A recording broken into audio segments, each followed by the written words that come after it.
여러분 제발 거짓 풍수에 속지 마시고 거짓 사주에 좀 속지 마십시오. 이는 여러분이 모르신다고 하여 그럴듯한 말로 속이는 것이고 이로 인해 금전적인 이득을 얻고자 하는 사이비 점술가들의 함정입니다.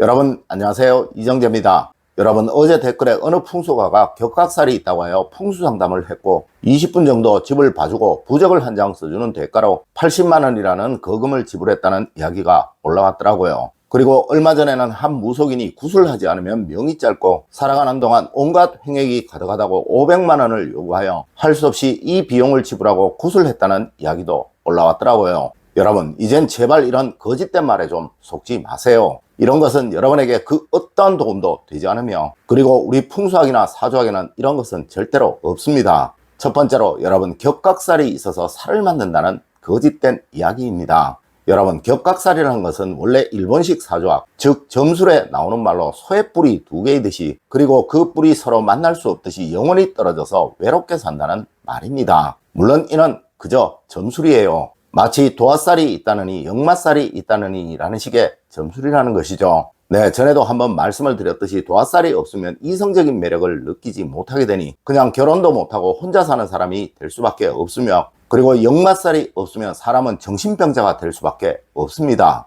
이는 격각살 역시도 그러한 것인데요. 풍수의 이를 비추면 이러합니다. 자, 여러분 사진을 한번 보여드릴게요.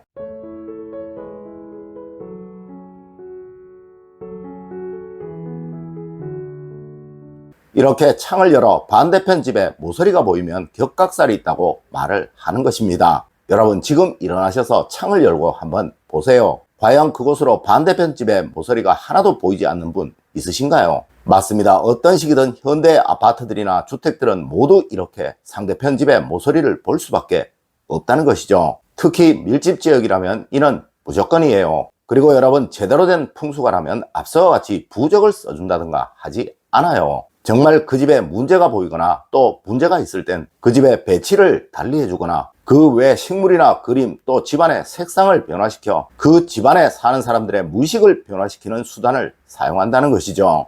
두 번째로 여러분 인간의 운명은 스스로 만드는 것입니다. 여러분 절대 여러분의 삶은 정해진 것이 아니에요. 그리고 또 여러분의 명 역시 절대 정해진 것이 아니며 더더군다나 이것은 우리 인간이 어떤 술법으로 변화를 시킬 수 있는 것이 아니라는 것이죠. 맞습니다. 구슬하여 명을 길게 만들 수 있다면 돈 많은 사람들은 천년만년 살 수 있는 것 아니겠습니까? 여러분 삶을 변화시키는 건 역시 그러합니다. 근본적인 그 사람의 성품을 바꾸고 또 생활 방식이나 습관을 변화시켜 삶을 바꾸는 것이지 절대 누구라도 구슬한다고 부적을 쓴다고 삶이 바뀌지는 않는다는 것입니다. 하여 저는 항상 여러분의 습관을 바꾸어 드리려고 노력을 하고 또한 생활 방식을 바꾸어 드리려고 노력을 하는 거예요. 네, 이 영상을 보시는 또 제 영상을 자주 보시는 분들은 절대 이런 어리석은 판단하지 마십시오. 네, 그런다고 절대 여러분의 삶에는 그 어떠한 변화도 생기지 않습니다. 세 번째로 풍수는 시대에 맞게 적용을 하는 것입니다.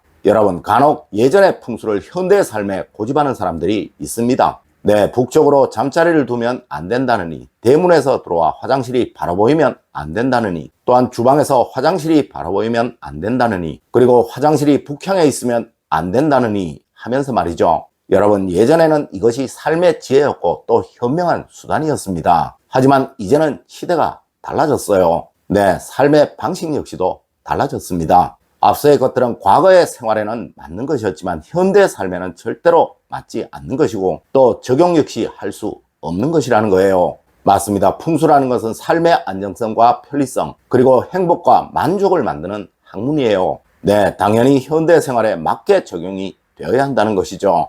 여러분 이젠 현명해지세요. 그것이 행복과 번영을 만드는 최고의 방법입니다. 네 번째로 여러분 나에게 맞는 것은 내가 좋은 것입니다. 여러분 아마 많은 분들이 풍수에서의 말들의 혼란을 느끼실 것입니다. 그림은 어디에 두면 좋다. 식물은 또 어떤 식물을 두면 안 된다. 또 현관에 뭘 두면 좋다. 아니 그 외에도 정말 많은 말들이 있습니다. 하여 누구는 도대체 누구 말을 들어야 할지라는 말도 하십니다. 네, 이럴 때는 무조건 여러분의 느낌을 중요시하면 되는 거예요. 가장 기본적으로 지금 여러분의 삶을 생각해 보세요. 먼저 힘들고 어려운 삶을 살고 계신다면 변화를 우선적으로 생각하시는 것이 좋으며, 나름 행복하고 안정적인 삶을 살고 계시다면 변화는 최소한으로 정말 꼭 필요한 것을 제외하고는 그대로 두고 사시는 것이 좋다는 것이죠. 네, 전자의 분들은 정말 이것은 너무 좋은데, 정말 너무 마음에 드는데 라고 생각되시는 것을 제외하고는 변화를 시키십시오. 하지만 후자의 분들은 반대로 이거 정말 마음에 들지 않아, 이거 좀 치우면 속이 후련할 텐데 라고 생각되시는 것,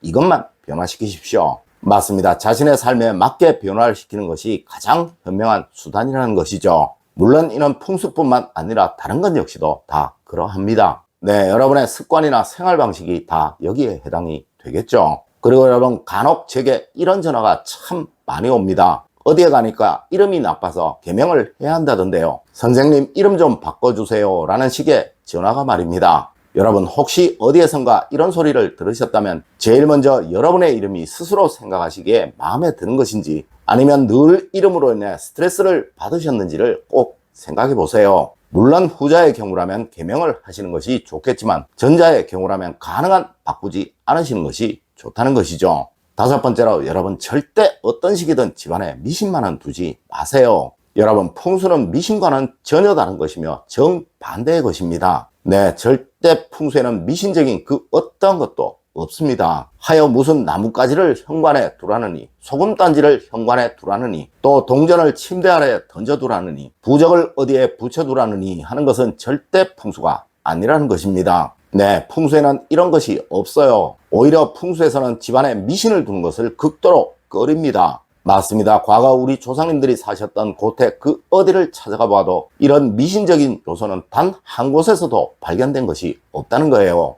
여러분, 제발 사이비 풍수가들, 사이비 점술가들의 말에 현혹되지 마세요. 이런 것은 오히려 여러분의 삶을 점점 더 어렵게 만들어 버립니다.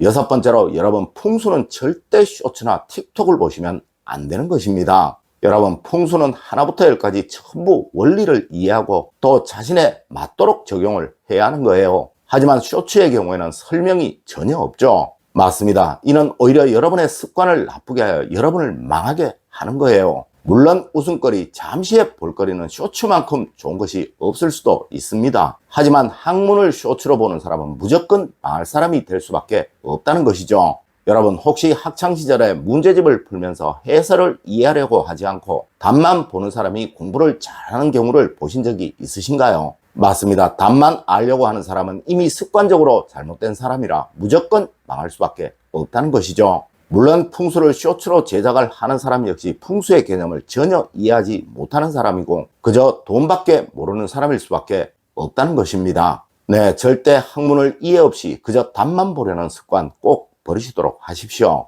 여러분, 그래야 여러분에게 한 가지라도 변화가 생깁니다. 여러분, 오늘은 제발 엉터리 풍수가나 점쟁이들에게 속지 말라는 주제로 이야기를 해드렸습니다. 오늘 제가 알려드린 이야기 여러분들 꼭 명심하시길 부탁드리며 오늘의 이야기를 마치도록 하겠습니다. 늘 올바른 학문과 올바른 지식을 여러분들께 전하도록 노력하겠습니다. 여러분, 긴 시간 감사드립니다.